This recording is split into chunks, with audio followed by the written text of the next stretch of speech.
বাংলাদেশ জাতীয়তাবাদী দল বিএনপির চেয়ারপারসন, সাবেক প্রধানমন্ত্রী দেশমাতা বেগম খালেদা জিয়ার রোগ মুক্তি ও দীর্ঘায়ু কামনায় কোরআন খতম ও মোনাজাত অনুষ্ঠিত হয়েছে।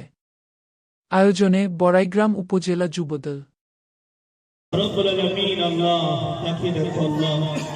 আমরা আসরের নামাজের পূর্বে আল্লাহ একদিন খতম কোরআনের তেলাওয়াত করেছি। আল্লাহ রব্বুল আলামিন নামাজের পর থেকে নিয়ে আল্লাহ আমরা সূরা ফাতিহা দিয়ে আল্লাহ আপনার এই মজলিস আপনার আল্লাহ একবার দিয়ে আল্লাহ অসুস্থ দিনার রোগীর মাত্রায় কামনার্থে আমরা কোরআনে কারীম দিয়ে শুরু করেছি, কোরআনে কারীম দিয়ে শেষ করলাম। আল্লাহ রব্বুল আলামিন আমাদের তেলাওয়াত গুলি কবুল আর মঞ্জুর করে নেন। আল্লাহ আল্লাহ যদি ভুল ত্রুটি হয়ে থাকে মেহেরবানি করে নিজ গুণে ক্ষমা করে দেন। আল্লাহ আল্লাহ যে আয়োজনে তাকে দেখো আল্লাহ যুব সমাজ থেকে আমরা বসেছি। আল্লাহ বাংলাদেশের আল্লাহ ন্যাশনাল পার্টি বাংলাদেশ বিএনপি আল্লাহ তারই একটি অঙ্গ সংগঠন আল্লাহ ছাত্রদলের পক্ষ থেকে আজকে দোয়া আয়োজন। আল্লাহ রব্বুল আলামিন আল্লাহ দেশের নেত্রী আপসী বেগম খালেদা জিয়া অনেকটা অসুস্থ, রব্বুল কারীম ও রব্বুল আলামিন আল্লাহ আপনাকে দরখাস্ত জানাই আল্লাহ যাই কিছু আল্লাহ আপনার কাছে আমরা গুনাহ করি আল্লাহ মেহেরবানি করে মাফ করে দেন। আল্লাহ আল্লাহ আমরা সকলেই নিজের গুনাহ ক্ষমা চেয়ে আল্লাহ আমাদের দেশের নেত্রী বেগম খালেদার জন্য দোয়া চাইতেছি। আল্লাহ মেহেরবানি করে সেহাত দান করেন। আল্লাহ